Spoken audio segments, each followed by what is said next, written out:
Thank you.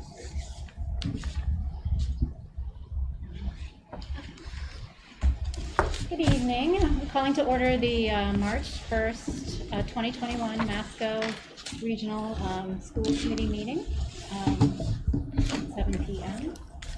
We are on site in the Masco Middle School. We don't have any audience due to COVID-related restrictions.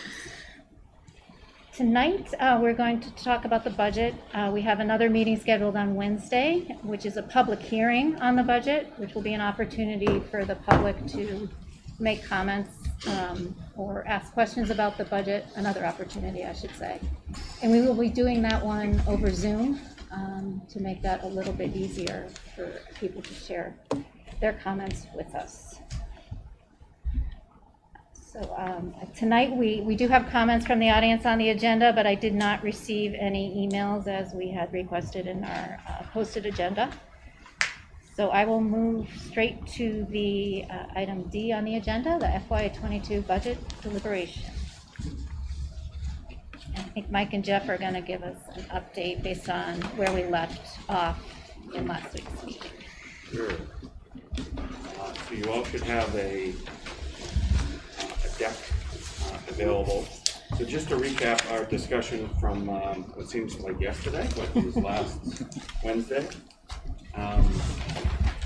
So after deliberation, the school committee instructed Mike and I to go back to the drawing board and put the 4 middle school teachers back into the budget, as well as the part-time performing arts teacher, 0.6 FTE teacher shared between the high school and middle school, and to develop a counter proposal of new cost savings to offset those specific actions. So we've done that. Before I go into the details, I just want to make one comment, and that's all of these things that we're going to talk about aren't things that we were sitting on. These are things that happened over the course of the last week or two that fortunately put us in a position to offset the things that I just talked about. So had you asked us to do this exercise 2 weeks ago, we wouldn't have been able to do it with these specific actions. What we would have had to do was a process similar to last spring, when we had to go back into the staffing plan to identify likely other staffing reductions to get where we needed to get to. So fortunately, we didn't have to do that. So if we want to just jump to kind of the summary of proposed changes. So the February 3rd operating assessment as a starting point was $824,513. Again, the committee instructed us to add back 4.6 FTE teaching positions at a cost of $357,473. We've identified 4 items to reduce the cost recommendation in the budget. The first 2 are related to health and dental premiums for next year. So the first is an adjustment to the quote that we've received for health and dental premiums. If you recall, I had incorporated a 2.5% increase in our budget recommendation. Health actually came in at 2.44%. So there's a little bit of savings there, and that equates to $10,909. The more significant adjustment as it relates to health and dental, and I gave you a glimpse into this last Wednesday, was when I was provided with the quoted premiums for next year, I was also given the great news that the Meyer board had voted to provide us with a 1-month health and dental premium holiday for all active enrollees. And when quantified, that savings, the district's share of that savings is $275,269. Very significant. That's crazy. That's crazy. 1 month. So it equates to roughly an 8.33% reduction. Yeah. Now, so that's the good news. So the bad news is next year when we're sitting here and we're talking about the FY23 budget, not only are we going to have to make up for that, but we're going to also see the likely increase in the rates, right? So it's going to be a big hit to us in FY23, but let's not go there. Let's not ruin the moment. Okay, so the next adjustment, was provided by Patty, and without going into any details whatsoever, over the last week or so, we've revised our out-of-district student placements by one to provide a student to a different placement than what was in the original budget recommendation, and those savings are $126,615. And then the last adjustment is additional staff replacement savings. So since our original recommendation was prepared and presented on January 20th, we've had 3 staff actions that have impacted our budget. We have 1 retirement, 1 resignation, and 1 settled contract for a new administrator, which cumulatively generate replacement savings of $59,034. So on a net basis, that's a reduction of $114,354 to our operating assessment. So Mike and I are recommending letting all of that flow through, even though it's more significant than the add back. And the new revised operating assessment would be $710,159. Now, as you all know how the assessment methodology works, right? So that reduction would be spread on a proportionate basis to our member towns. So if we kind of, yeah, perfect, Mike.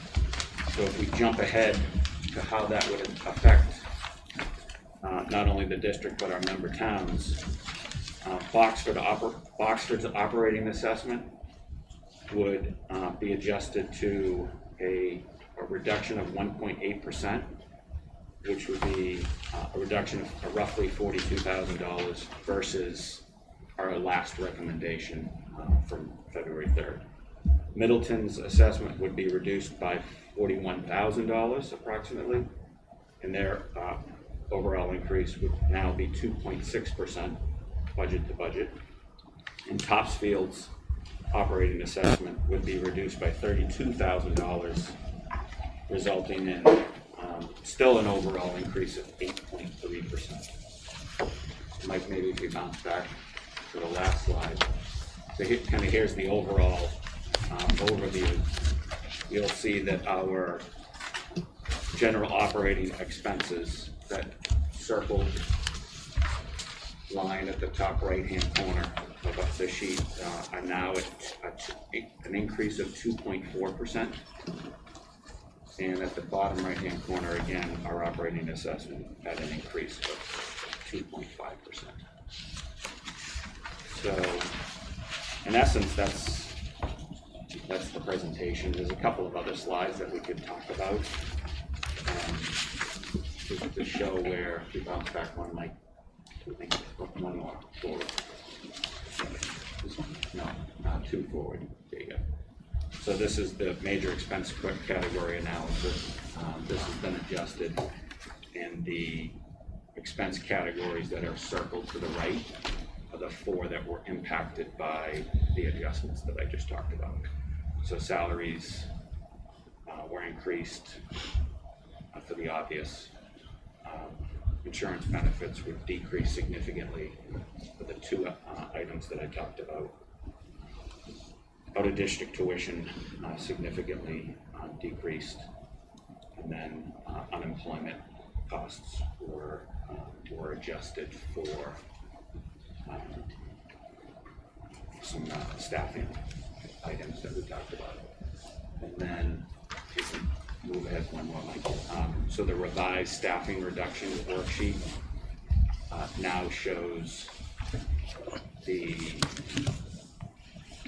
4 middle school teaching positions, obviously not represented here, as well as the shared teaching positions. So those that are left are in the middle school, a reduction of 1 FTE paraprofessional, $22,495, and in the high school, 2 teaching positions, 1 art teaching position and 1 science teaching position that Pete talked us through, totaling a little over $163,000 for a total reduction in staffing of $185,691. So that's our recommendation, kind of, which is a byproduct of the request that you made of us last Wednesday.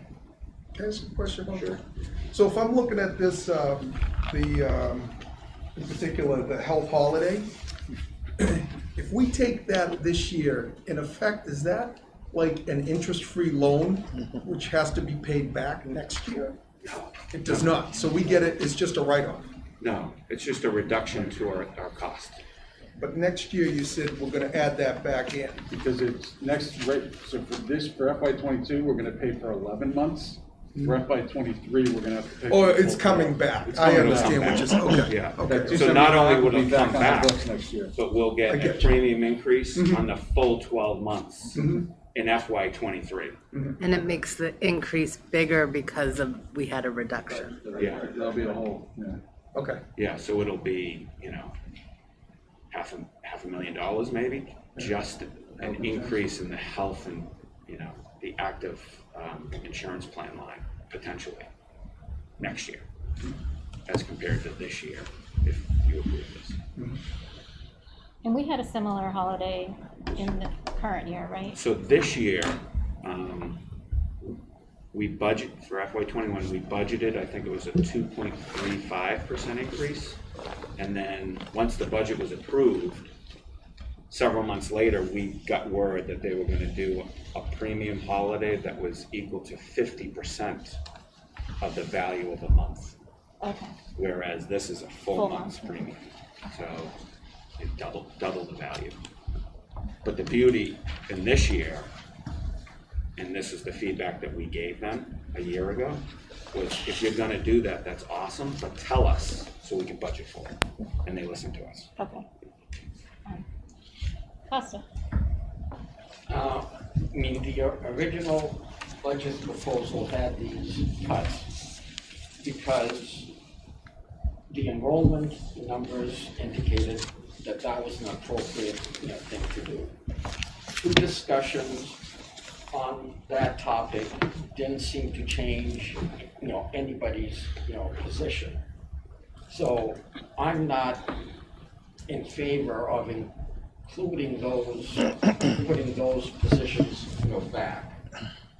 Now, more than one person said during those discussions that perhaps next year is not the time to do it, but maybe the year after. And a few years ago, during the budget season, we're talking about, there was a sentiment to reduce staff that wasn't, didn't carry through in the budget.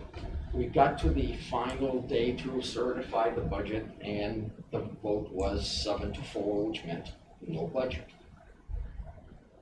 The logjam was broken when, there was a commitment to do a staffing study, and that is what was done the following year, and then budget, staff reductions happened.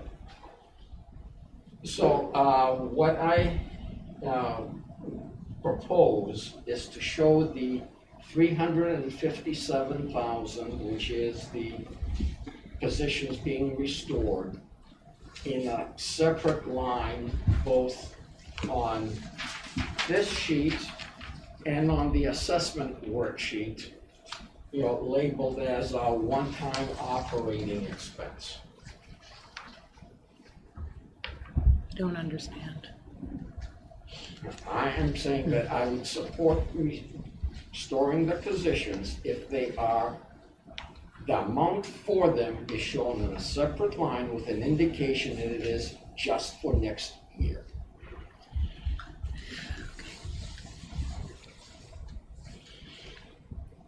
Just, I guess hypothetically, that there may be some merit to that. My only, I guess, or part of my problem with doing it that way would be that we don't know what the situation is going to be next year.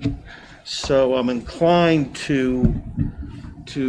or I'm not inclined to broadcast to anyone, be it taxpayers or staff, that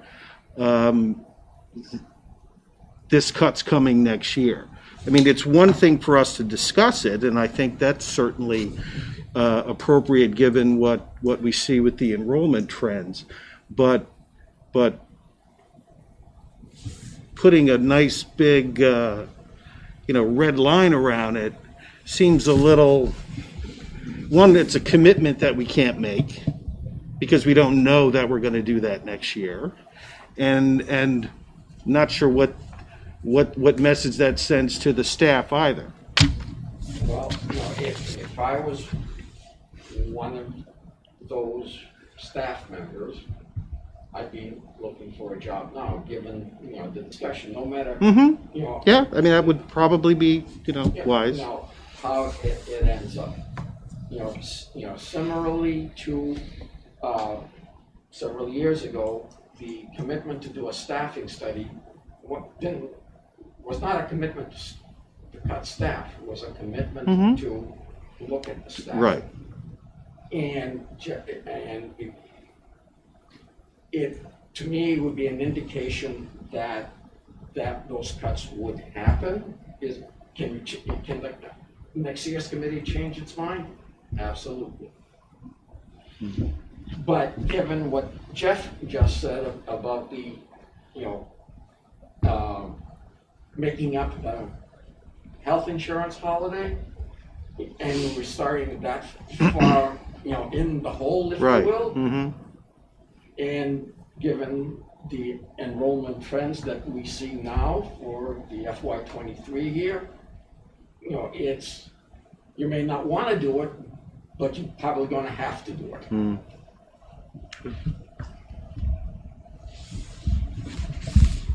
Kristen? I just have a question.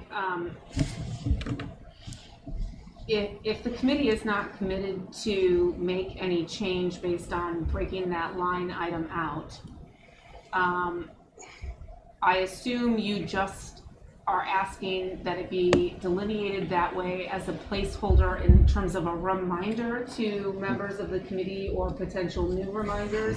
Certainly, members who are still on the committee are going to remember this conversation, and as will the administration. And I don't think that anybody is questioning the appropriate and careful selection of looking at staffing as a means to staying within a fiscally responsible budget.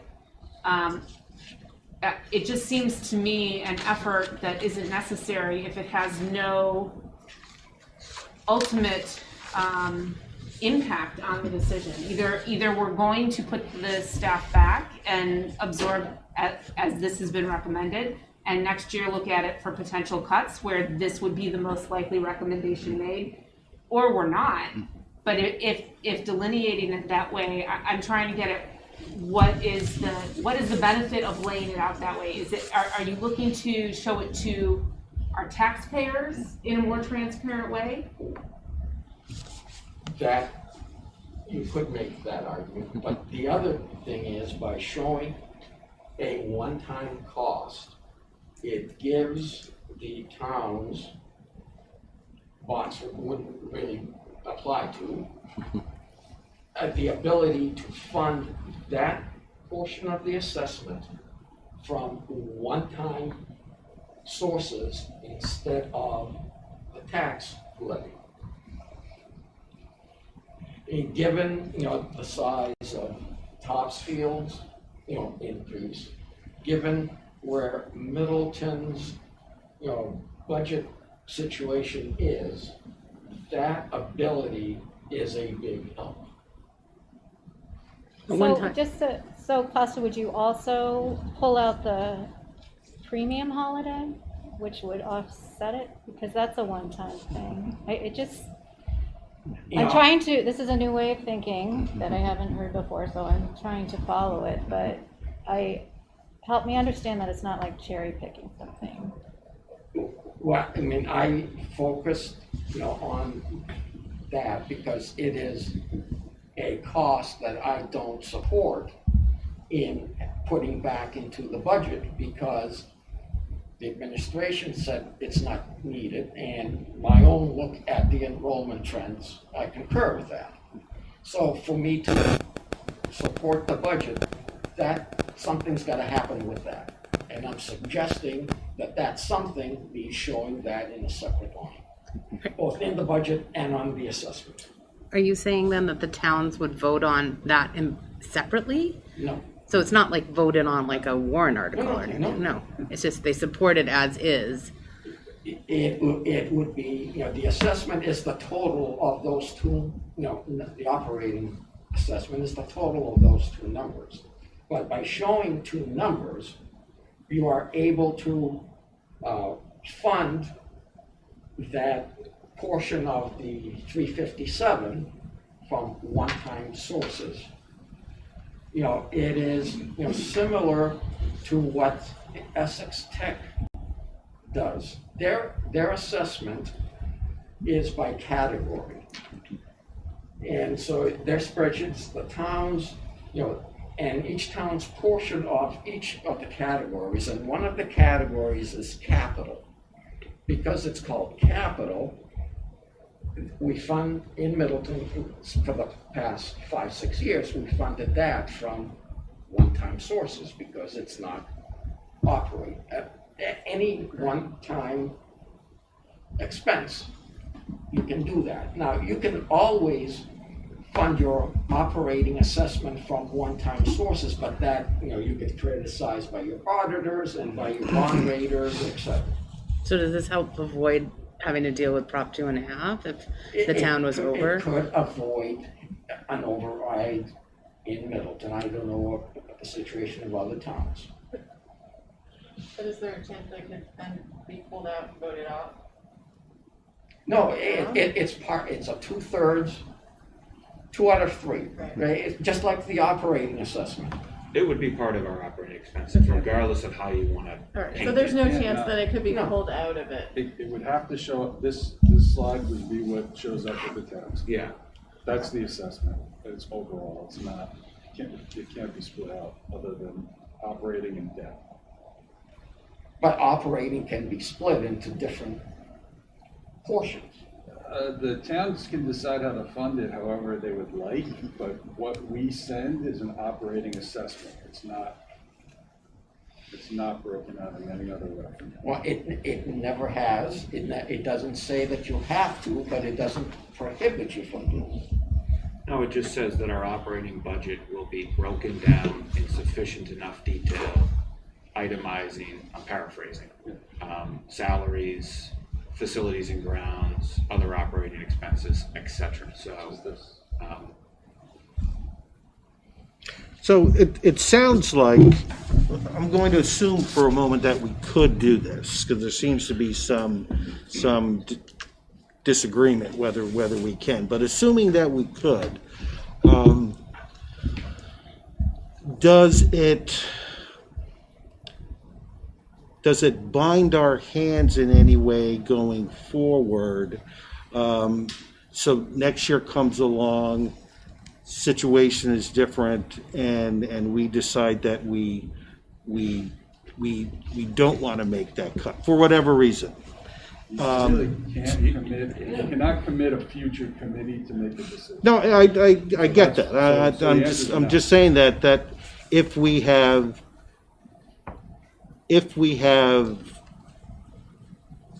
carved that out so that and that somehow gives additional flexibility to the towns in how they fund it, and that's the only thing. If we, for whatever reason, change our mind next year and not do that, does that present a problem? Something that they To the they towns. used, right, to the towns, that they funded with a one-time source They and wouldn't going see, forward. Bill, they wouldn't see it, right? So if we did do something, it would be buried in our chart of accounts. So maybe hypothetically, I created an account in our HR office, we call it something. And then I take the 357 out of the middle school and I put the 357 in that special account. So it's in the operating budget, it's part of all the calculations, right? Beyond that, it's nothing really. It's just kind of a highlight Because over a it's- certain number. It's part of our operating expenses. Well, it's something if as Costa says, if it provides additional Well, I mean, flexibility I'll to leave the that to towns. the towns to Right. decide if it's something. The towns, yeah, Right, how the that- towns that's not decide up- to fund yeah. their assessment is up to them. Yeah. The ability to do it from one-time sources without getting, in trouble with your auditors or your bond raters is to have some justification that it's a one-time cost. I would caution the committee to call this a one-time One-time cost cost, because it's a the committee salary. can't say that. Right? The committee cannot identify these 4 positions as a one-time cost. Right? That would be a future commitment that this committee is not authorized to do. By definition, a one-time cost means it's just gonna happen once, Right. right? And that means that it wouldn't be there in FY '23, and I don't think anybody in this room can say that. And quite frankly, I don't think this You group could is not be voting on the authorized FY to do '23 that. budget now. We can barely vote on this That's the whole one. thing, you cannot commit this body to doing something in FY '23. Right, our plan might be Could be to, the plan, absolutely. yeah, but it's not the reality. I mean, it was administration's proposal, Yep, and while a lot of things can change in 9 months, as they did this year, it's unlikely that our proposal would change next year, right, right? So, Especially- but it could. right. So Costa, I was on the committee when that initial request for analyzing enrollment was made and looking at staffing relative to enrollment. I think Bill might have been too. And I think that was the prior administration, but I think most administrations, both of them, have done a good job doing that. And it seemed very logical to me. This year with the middle school, in addition to the pandemic, the other snag is that the number of students in the middle school is staying the same in FY '22 as it is in FY '21. So there isn't necessarily a trigger point to cut it for next year. And while I understand the rationale for doing it, and I see why some may be comfortable doing it, I don't think it's inconsistent to put it off, at least for this year, and then just reassess it next year. I don't see it as getting off of that plan. I think it's entirely consistent. It's a difference of opinion, and it's my understanding that most of us are comfortable with that. And I'm not, so I was offering a way for me to be able to support having that for next year. So if it moves on a spreadsheet, you would support the budget, is what you're saying? Is that what you're saying? Yeah, if the portion, Middleton's portion, or any town's portion of the 357 is shown as on a separate line, then yes, I would support it. If it's, just, one line as here, right now, the way it's presented, I would not vote for it. Okay. But separated out, but it could not be labeled one-time charge. Mike, could you go back a slide? Can't put it So- on this. Yeah, I can't put it on this. This is not, yeah, you cannot break it out on this slide. Because that's how the regional agreement tells me I have to do it. It talks about classifying costs as operating Yep, or capital. and that's what that does. All right, but it doesn't say that you can't break down operating costs in separate categories. It doesn't say that, that's right. Right, so I'm proposing that we do something that is not prohibited by the district agreement. And just for 1 year? Like, I feel like in all those years, there might be some one-time costs. I'm just wondering how this is gonna play out over the But future. I'm not sure we're in agreement that they're one-time costs. Yeah, well, that and that. No, I guess it's the combination. Yeah. There's a lot of things that flow through our budget that, in the year that we see them, we understand that it's a bump. But I don't think we've ever referred to anything as a one-time. And I really think that's dangerous, especially in a town like Topsfield where we've often had changes to the budget at the time, made from the town meeting before. So I can see someone pulling it out and saying, no, we're not funding this, and then we have an issue. Well, they can't, it's either a yes or no on Masco, but it would give them something to talk about. No, Yes. They can't No, pull they it could out. change, They can change it. They can on change the town meeting budget? floor. Yeah, they can Yes. change the budget. It would fail. But it counts as a, It counts as a no. no, unless the other two towns make the same exact change, Right. right? Yeah. Yes. Unless the motion to change the budget was defeated, and then. Yeah, but it's still, it creates a little bit of They could havoc vote a lower Yeah, number. and a little bit of distrust, I guess, is what I'm saying, so. You know, it's on this list, but it would just count as a no. They could vote a higher number than this too. Like that will happen. It'd be nice, but I don't think, I'm sure it's happening. Let's double the budget, Higher. just because. All right, so can we just set that aside for a minute? Is there anything else in the budget that people have questions on or would like to talk about? Melissa? I don't think we ever really explored the middle school enrollment numbers for the drama program. And because the big part of that presentation the other night was that there was no numbers to support, but we didn't get the numbers from the middle school presented in. I think Zilly told us, if I remember correctly, it was like 50 and 40 and something.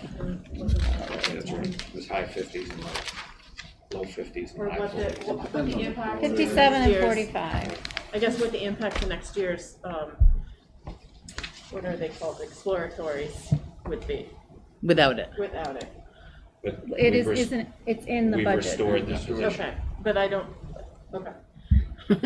Unless But you you don't still want d- to. Well, no, I Yeah. just, I didn't know if everyone was in support of restoring that particular position because of the discussion that happened, so, and, My read of the room was that the read was all due respect, Costa, put the 4 back, put the part-time performing arts back, crunch the numbers, make a proposal. Not that you can't change. 21, 21, and 14. What? for the middle school, That's it. that is? What did you say? 21 and 14. Wait, can you say what those are?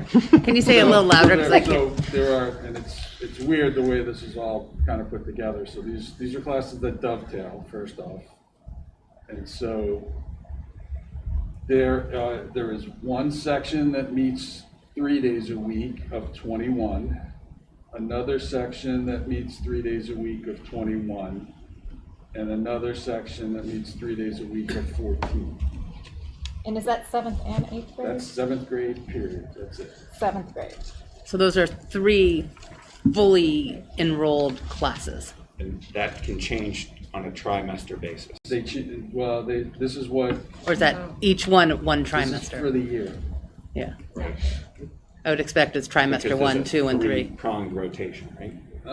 That's for eighth Not for grade. this. I don't think for this one. As part of the 21st century, whatever. Right, but they dovetail with Right. with another class that meets on, so these meet every other day, BDF. There's another section that meets, there's a different class that meets ACE opposite. And those go all year, not just on a Go all trimester? year. Like gym?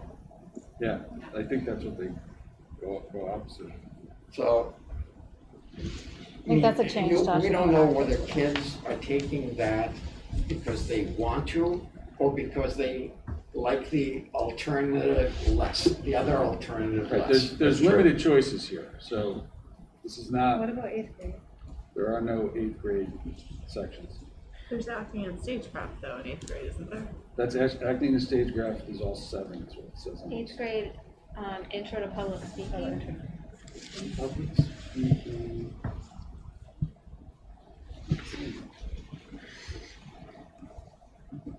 This is what the schedule is right now. Didn't, just to, on the public speaking, I think, wasn't the agreement that that course could fit in the department? That was So at the that high was school not level. relevant, right? That's the current. That's a different conversation. Oh, it is? That's a Okay. high Yeah, school that was at one. the high school. Okay, sorry. Zilla, you had like 45 in 8th grade, I think. Right. It said 45 for eighth grade in the intro to public speaking and 57 in seventh grade total. Which matches Which is his. the same. I don't know if you have it. There's 3. Oh, I thought he said 7. 57 and 45. I totally heard like, you heard 7. Oh, on the, So last our week? teacher- No, just now. Oh, Like, no. It was, yeah. There's, 3 into the public speaking. Class A. It could be because of they like the other things less or whatever, that's the greater of two evils or three evils or however many choices they have. But we also haven't offered it enough to see if that translates into something into the high school yet. Like that, the middle school program is brand new, over 1 or 2 years. So it hasn't gone beyond that. I think Phil said that this was its first year, so for 7th grade. So we haven't seen the feeder program yet. All we've seen are kids that like actual theater coming from the Tri-Town, which is like they're kind of two different things. We've seen kids that have been in plays versus kids that are wanting to take classes. Bonnie?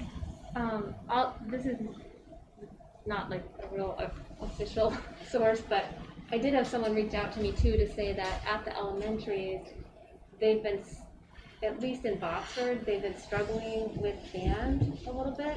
That band used to be very popular, but because of the pandemic, there's like the band Zoom classes, kids are not as enthusiastically signing up, so it might just, I mean, I don't know what that might indicate for the incoming trends, but that's something that kind of makes sense to be looking at as well. Meaning some kids might not be locked into band? Yeah, because usually, you know. Like they normally are, yeah. I'll let Randy know that. Yeah, I know. Randy will get it back. Oxford's huge for band too. I know, and you don't know, but it's a factor.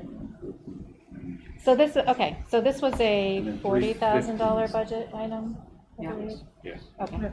Do you have any more data for us there? 315's in extra public speaking. Okay, in 8th grade, Yeah. so that's the other 45. Okay.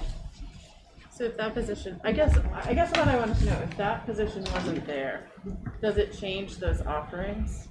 So, Yes. so what, there was discussion that I had with Phil, acting in stagecraft, I think would change for Yep. sure. And then we had some ideas about how we could keep intro to public speaking going.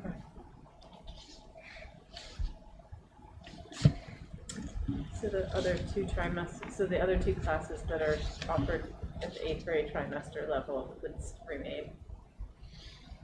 It wouldn't change that? It wouldn't change the 8th grade, Okay. that's where the public speaking is. Thank you.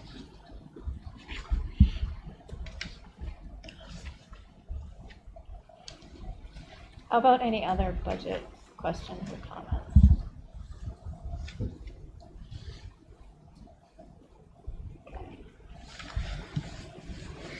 So Bill? Yes, and if someone could just refresh my memory, I'm sorry that Pete's not here, the impact on the high school reductions, the science teacher and the art teacher. So the art. Let me follow it up for you.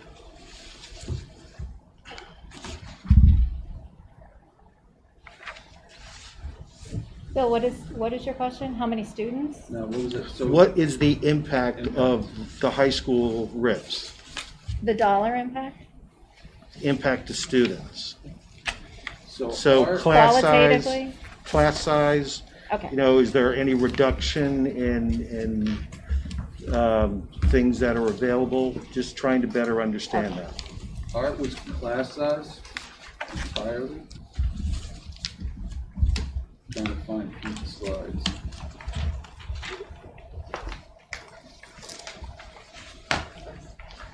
So it's a FT reduction of we go from 5.6 to 4.6. Right. And it was straight up, as I said, it was there you have it. This one? Yep, that's the one. Yeah, there was TBD in the class size. So for art, no, so art would go, currently the average class size in art is 15 and a half. And then next year with the reduction, it would go to 16.8. Okay. But the number of sections would be reduced. Number of sections would go down by 5. So the offerings could be different. Okay. Somewhat, but right now, what we're winding up doing, because those numbers are so low, what they wind up doing a lot is combining sections. An art 2 and a studio art in the same room at the same time, a 5 and a 10 to get to a 15. And so that's going on already. And so you wouldn't necessarily lose the sections. You could, but you still could run, like I said, a section of 5 and then a section of 10 concurrently to make it the right number of kids in the room. Okay. So we wouldn't know the specifics until we actually built. Yep. That's fine. the same answer with the science. We just don't know what the numbers are because we're starting course sign-ups this week. So Okay. it'll be another month or so before we really know. So are we starting the signups without those sections? Well, so Oh, you just say what you want what and we then do you right figure now, it out. we start off with kids sign up for what they want, and then we'll say, okay, 100 students signed up for English 9. Is that 4 sections or 5? I mean, those are all the decisions that the principal and the department head has to make along the way. So we know we have a finite number of sections. That's what Pete's chart was. So if you look at every teacher teaches 5 sections in their regular case. So if you have an art department of 4.6, you have 23 sections there. And so that's the magic number. So how do you figure out, how do you make your program work, just like English has 12.2. And so the same question, how do you make all of your scheduling decisions fit within that cap? And that's where you do make choices. Like I said, you get 100 and you say, is that 4 sections of 25 or 5 sections of 20? How do I want to, where do I want to spend my sections?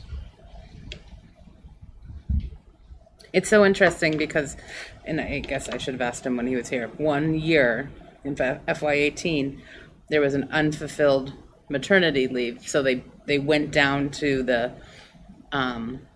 numbers that we're projecting for next year, right? And so we could have seen how well it went. Yeah, I mean, with art like that, there's always going to be some kind of creative scheduling.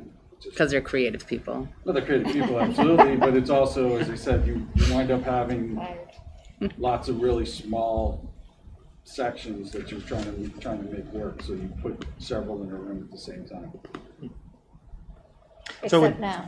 So it doesn't seem like those 2 reductions, art and science at the high school, would have a very obvious material impact on either class size or in offering. Of course, it'll make class size go up. Class sizes will go up I get marginally, that, yes. but it's not going to go up to a to a very bad level.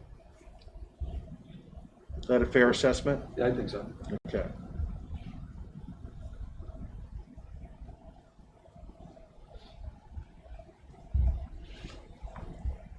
Thank you. Seems like everyone was waiting for something, so. I think we're all kind of like stunned by the lack of conversation. But we appreciate it. It's great. It's great to make your comment brief. I really appreciate it. So on Wednesday, we have a public hearing planned where we'll hear if there are any additional comments from the public. We did get some letters at the beginning, if you recall, about the budget. We didn't get any last week. A couple weeks before, we received letters regarding the middle school staffing cuts, which was the beginning of our conversation about that anyway. But other than that, up until now, we generally have not heard much directly from people. So I'm looking forward to hearing anything that's still out there on Wednesday. I'm trying.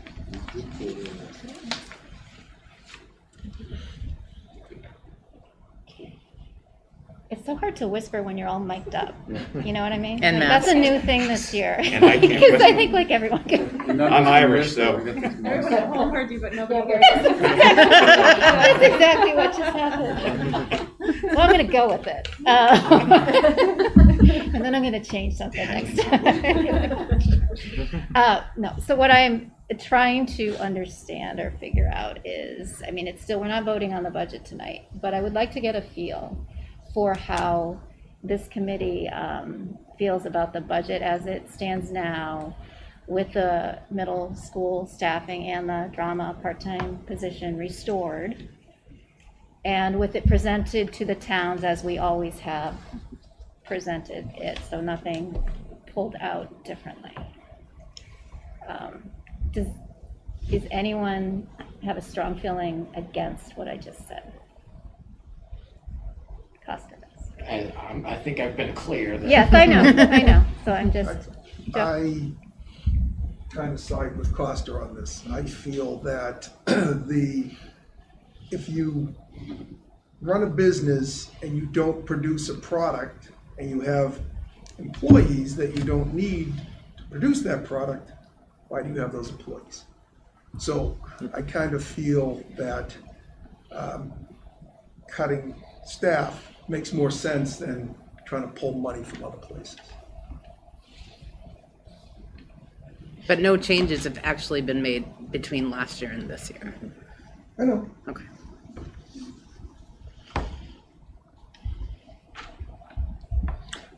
Just real quickly, I support this. I think that it, recall that for really ever since this pandemic started, we were always looking ahead, wondering whenever it ended, how that might impact the budget of that particular year.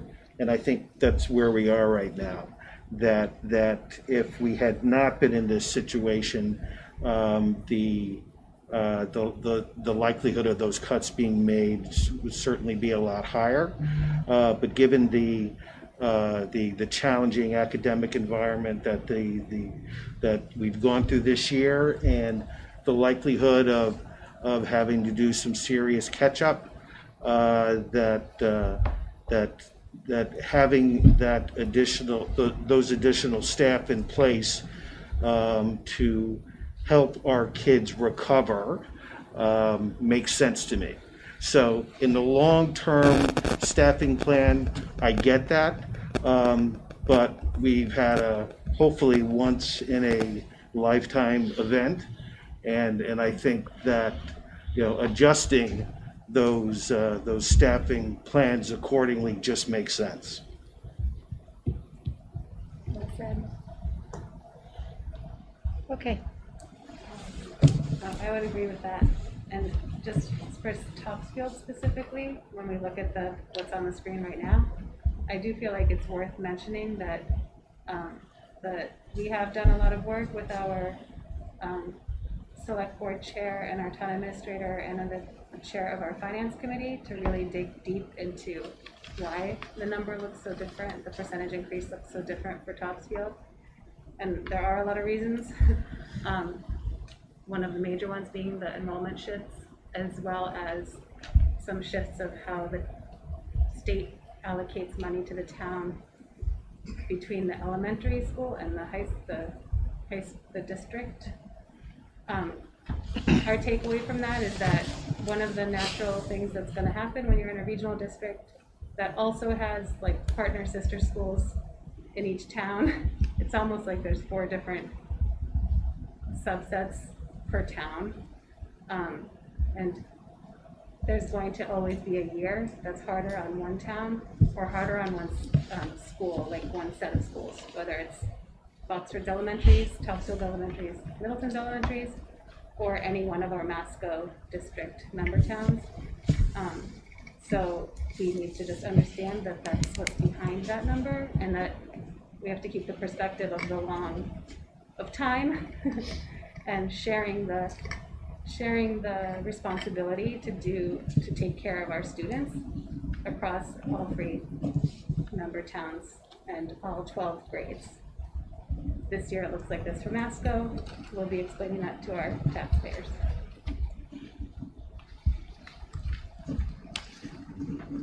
I know that we've had to do that in Boxford, but I don't recall ever to this extent, because basically you have a budget that we've all been working on, mostly Jeff, that's increased 2.4%, and you have to go talk to your town about an 8% increase. It's very, very difficult. It's disheartening from my perspective. Right, When you yeah. do all the work that we did, and then you put it through the grinder, and this comes out, Yeah. and it's like, oh. Yeah. We worked with the town and we saw why that number's skewed, so I think it's a. Masco can't control that number. No. Masco's coming in at a very, very reasonable increase. I think Mike had kind of guesstimated that for every $3 or so, that you might wanna, is only the percentage would be like To get $1 3 to off 1. of Topsfield. Yeah, so it's something that our town we're voting on the overall budget, and then each town will have to figure out how we talk about it, but just for that perspective, I felt that anyone who might be listening should hear. Now, if Boxford wants to pick up part of the Topsfield increase, Well, I was just be much thinking, appreciated. so the year that Boxford is having is like the assessment lottery winner, but it's interesting because that memory of that is also short-lived in town, so it might be this year, and we might look like Topsfield next year, and believe me, we will be out there reminding everybody, but people forget. So this all kind of contributes to what we're trying to achieve through our policy subcommittee. This conversation contributes to the rationale for trying to do something to the formula to at least smooth things out. Trends will still be there. You know, each town needs to pay for the number of kids they send to Masco, but it will be smoothed out and it'll make it a little bit easier on planning and communication, I think. All right, so as I said, to be continued on Wednesday, the budget deliberation. So I'm going to move on to the subcommittee reports.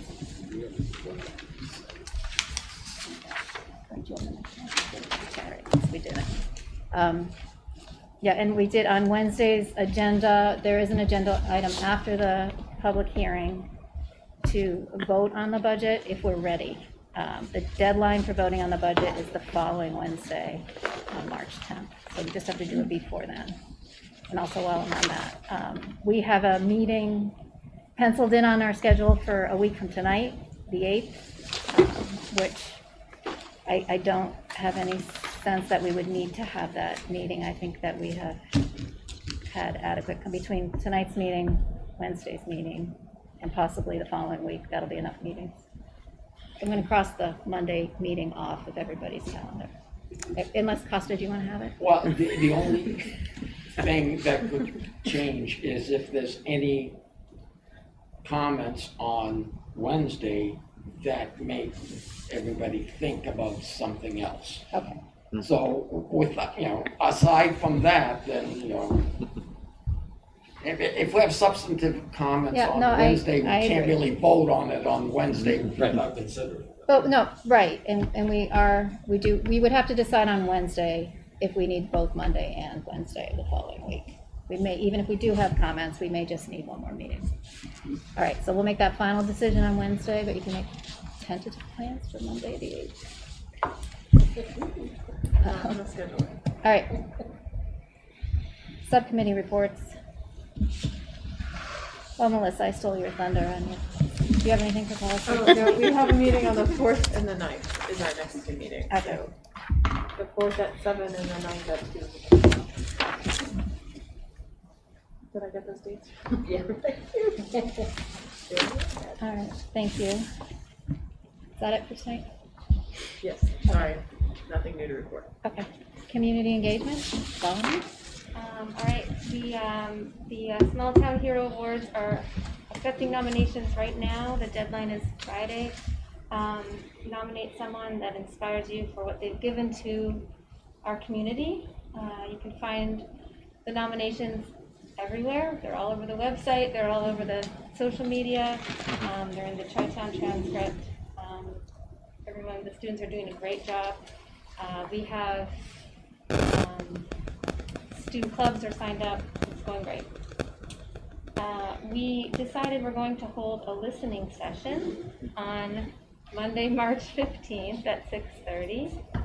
So we haven't had one in a while, but now that we'll be, I know it's right after we all have a lot of meetings, but it's open to attend if you would like. No obligation from the committee. I will put together a report based on what we hear.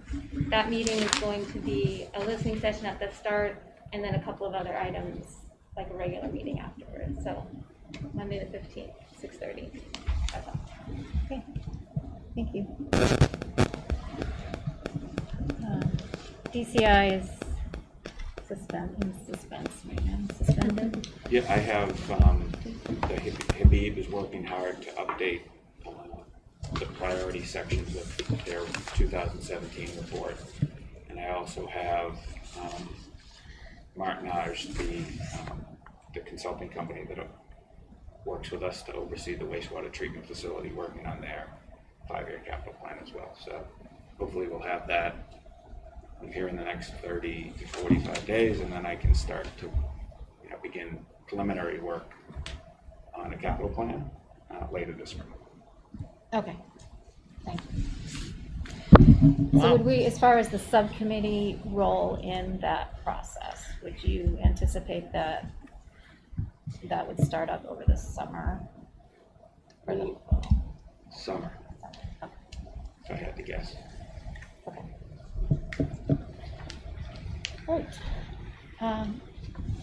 Thank you. Jeff Anti-racist. doesn't like to take breaks. Yeah, sorry, I didn't mean it like that.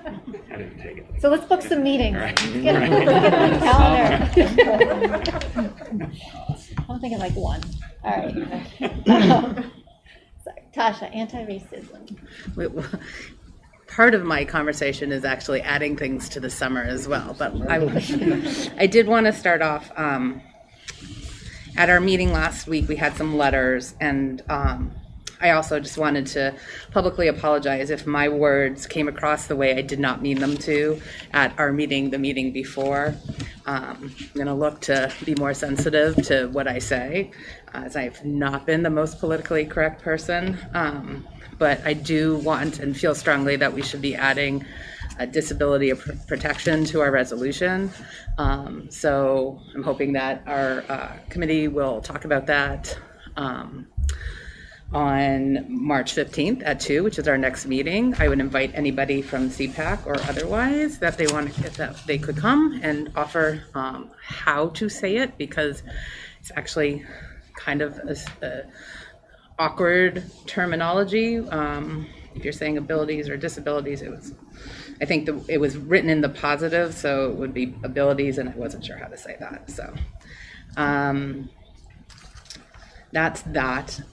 We had a really great conversation last time we met, whenever that was, with woman Karen Thompson from Ideas Collaborative, which I think Mike is probably going to be the better one to explain it. But the idea is, the idea about ideas where we've been looking to do, or everybody that we've heard from the staff has talked about what great training the ADL training was and how they want more of that. ADL kind of is like they give one training and then they don't have anything to follow up with.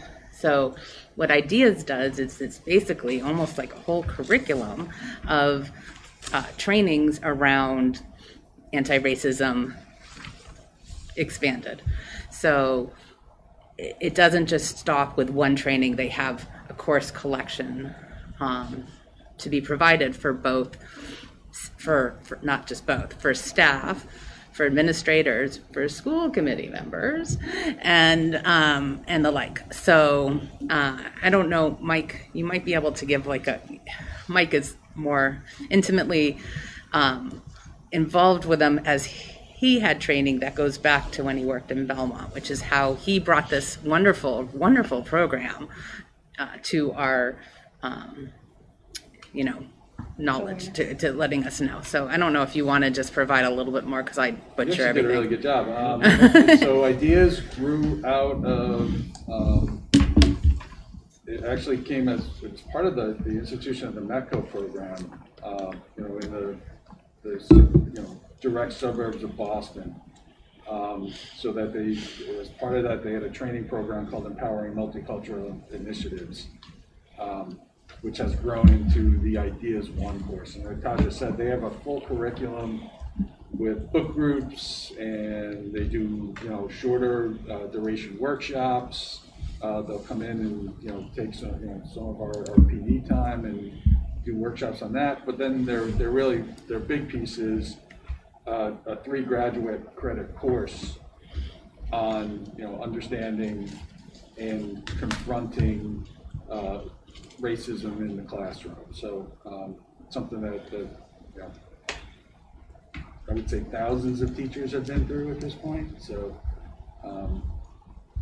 so that's what we're looking at. And they have a tiered level of membership that we're going to explore engaging in. Can you mention the grant as well, the funding? Right.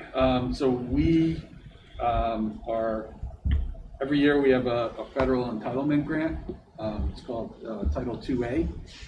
It is a grant that comes from the federal government that's directly earmarked for staff development. And so using the grant funds from Title IIA would be perfectly appropriate for this program.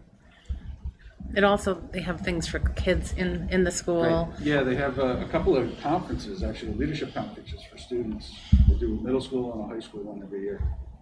Yeah, There's a lot to what they're so we would join, or we could join, and they would basically curate stuff that fits our needs as a school district. I don't know. It was very exciting, and I would. There's 11 different districts that are members.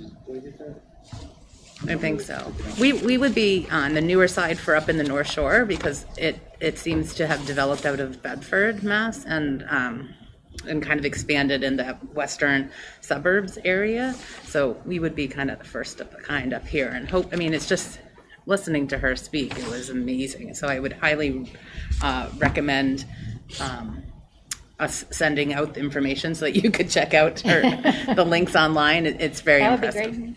So, yeah. It's 16 districts from EDCO that are automatically, plus 11 that are in Ideas that are not part of EDCO. Is that right? Yeah. Yeah, it was really good. Great. Yeah. I just wanted to, one of the things that I was at the meeting where she spoke, and internal capacity building is the word that I underlined, because that's what I felt was special and unique about this. Is it's not just like a one hit. They're trying to build internal capacity. And I also just want to give you guys some kudos, because a couple meetings ago, when one of our teachers was there, I don't remember if you brought that back here, but one of our Masco teachers was saying that with Mike's leadership and this team, it's the first time that he has felt the level of support for this type of programming at Masco since he's been here, and he's been here for quite a long time, that particular teacher. So just want to give you guys kudos for that. Yeah, that was nice to hear from him. And actually, interesting just because, sorry if I'm going to go over my couple minutes. I'll talk really quick. She's little, but I'm afraid. Are you getting the evil eye? Yeah, there? I can't really see because Joe. I'm a little foggy at this moment. But that particular teacher, with his AP U.S. history class, talks and has kids. They do a Socratic seminar on different subjects, and one of them was on the name Masconomet and whether or not we should be Masconomet or not. The chieftain. And was it the Chieftains? Okay, I haven't even read it yet. And the chieftain. And the Chieftains, both of them. Okay, and so today we got a outline of all of the responses from the kids, like their little paragraphs of writing on it. So I think it would be I read it. I haven't had a chance yet today, but I just think it's nice to see how the kids are involved in something that we're going to be discussing. Yeah. I think it would be very enlightening to our students if there was an anti-racism discussion that could be arranged with kids from a more diverse community. Because the view and discussion of anti-racism, I think, in our community would be very different than, say, if that discussion was happening in Lawrence. Absolutely. And sharing those perspectives, I think, it will be very valuable to our students. Well, that's definitely been a goal of ours, is to share experiences among more diverse communities than ours. So. All right, thank you. So one of the things you did mention was we're talking about starting this program with the training for the entire school committee. So that's where The we were ideas one, right? that's where we Not were the giggling ideas. about the summer, because that's something. Oh, right. It would be school committee and ELT. Yeah, probably. That was the starting point. So, and it would not the full 3 graduate credits, but a couple of sessions. You can get the abridged version. And are they live or do they not know yet? They do online, but they will do live as well. I think they prefer the They prefer live. I would prefer the live too, that's why I was asking. So hopefully Well, we can talk about it some more. Oh. But if we could get like dates out as soon as, if it's date dependent, we should do that, right? Because summer, right? Okay. All right, and lastly, anyone, you guys are done, right? And no, just kidding. It's been nice knowing you, Tasha. Liaisons to the elementary school committees. I know that I watched Tasha a little bit online for the Tri-Town one. You were on that? I watched the recording. Oh, jeez. Should I talk about that a little bit? Huh? Should I talk about that for 2 minutes? Yeah, I think. Well, like 1 minute. 1 minute. I was invited by the Tri-Town Union to speak to them as a expert, which was just crazy to think, on being a regional district. So they're thinking about regionalization from K to 6. And so they wanted to ask me, without preparing me very well, that they were just going to ask me questions about being a regional district and how it's, how our budget is affected was most of the questions. And I talked about this project, like, when we're talking about our budget, we're talking about this for all our kids, and then we have to see how it hits each town so differently, and then that's when we become individual towns again as we go back to our towns and deal with the formula. But yeah, so that was interesting. That's I think all. Terry, did you have something for Buck? Well, I was going to say, Elizabeth Palmer had mentioned that TTU meeting, so that was one. And then just the other, and I mean, needless to say, the Bossford School Committee is working. They have a group of teachers, administrators, and committee members working through the logistical challenges of bringing kids back to school, like I'm sure every other elementary district.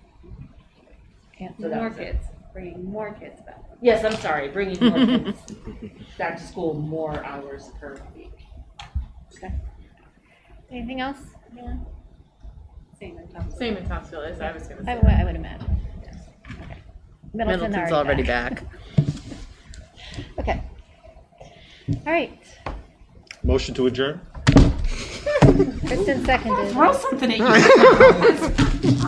I'll second. You did. All right. See everybody You Wednesday. hesitated. Oh, vote. All in favor? Forgot about that. Oh, no, there's not. Okay. All right. You stole her Thank you. thunder.